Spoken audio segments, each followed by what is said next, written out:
holding out hope.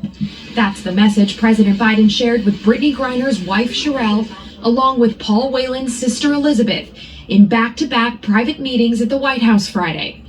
The WNBA superstar is currently serving a 9-year sentence in Russia for drug possession, while the former businessman was sentenced to 16 years in prison for spying in 2020, a charge he denies.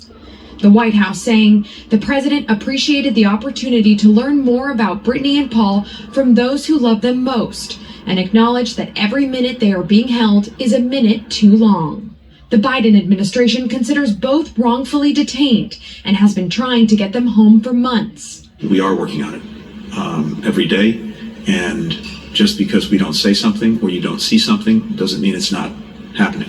Offering since July to trade convicted Russian arms dealer Victor Bout in a prisoner swap. We have made a serious offer to get Brittney Griner and Paul Whelan back home. The Russians have not responded to that offer, but that doesn't mean that we're not still in negotiations and we're not still trying. But two senior U.S. officials tell NBC News the Kremlin wants an additional Russian prisoner turned over in exchange for the two Americans, seeking an even trade. The diplomatic discussions continue as former Governor Bill Richardson, who has been involved in past detainee negotiations, traveled to Moscow last weekend, but did not coordinate his trip with the U.S. Embassy, according to the State Department. Our concern is that anything other than negotiating further through the established channel is likely to hinder the efforts that we have undertaken to see the release of Paul Whelan and Brittney Griner.